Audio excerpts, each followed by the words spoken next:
It's really important for me not to be hyperbolic in this segment because this is so serious, but to accurately communicate to you the dire situation that we're in with regard to the 2020 election, the language might sound like what is normally hyperbolic language, but in this case, it just accurately reflects the circumstances. What I'm talking about is that the 2020 election is not going to be a fair election in what we most of us imagine when we say a fair election. If a Democrat is to defeat Donald Trump in 2020, it's going to be despite all sorts of underhanded tactics and endless betrayals of the type of election that our founding fathers wanted us to have year in and year out. Foreign interference happened in 2016. Trump just said to George Stephanopoulos on national TV that he'd welcome help again in 2020. Republicans, including Mitch McConnell, are simply blocking any bill to secure the election from foreign interference, which we've talked about. The big voting machine lobbyists are now donating to Mitch McConnell's campaign, which we've talked about. Voter suppression, not voter fraud, remember, voter suppression, which is this package of policies that Republicans have been pushing for decades to limit voting hours, to limit voting locations in poorer, non-white, Democratic-leaning areas, combined with using the boogeyman of voter fraud as a sort of straw man to justify voter purges and voter ID laws and so much more. Gerrymandering, which already favors Republicans because of the urban-rural divide just systemically, but is used even more grossly to favor Republicans in how the congressional districts are currently drawn. The very real possibility that Donald Trump, if at any point he truly starts to believe that he is losing, rather than writing off all the polls as fake, panics and tries to get us into a military conflict. It could be Iran, could be Venezuela, could be, almost anything with this guy.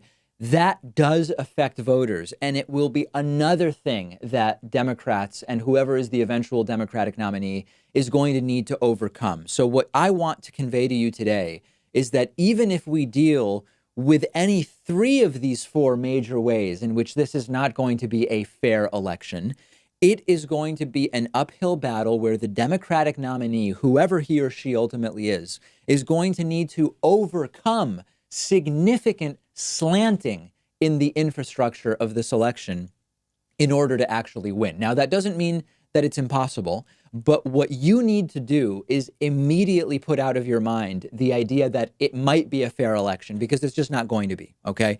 There's a Rolling Stone article pointing out that Republicans are more than willing to help make this an unfair election. So if you are even considering, like for a split second, not voting because of all of these things, you should rethink that, okay? If you say the election is fundamentally slanted towards Donald Trump's reelection, so I'm not going to vote, that is the exact wrong reaction to be having. You need to vote because your vote is so much more important, given that this is going to require, if the Democratic candidate is going to win, going above and beyond all of these systemic factors that have the playing field slanted in the direction of Donald Trump. The last midterm, okay, the 2018 midterms, that also was not a fair election. Democrats were able to pick up record seats in the House because people voted in such numbers that we were stronger than the lack of fairness that is implicit in the system in a way that tilts towards Republicans in the ways that I described. So you need to realize that we're fighting people who don't care about fairness, okay? The Republican Party decided decades ago that they don't care about being fair or behaving appropriately or running elections in a way that is in line with what the founding fathers wanted. This is basically sport to them, okay? It's just wins and losses. That's all it is. It's strikes and balls or whatever. All that matters is wins on the board. If the policies destroy farmers in the Midwest, if they destroy democracy at its core, whatever, if they destroy the middle class, as long as this Republican Party sees that they are, quote, winning and checking off the right boxes on the scoreboard, that is all that they care about. So on the one hand, we can't stoop to their level because we are not like them. But if we don't start winning somehow, we will never take them out of power. And that's what the left needs to understand. And that's why a lot of my focus lately has been on trying to unite the left rather than allowing these arbitrary and rigid divisions of the left to fracture the left, because we're up against significant unfairness in this upcoming election. So if you don't vote, we don't even have a chance.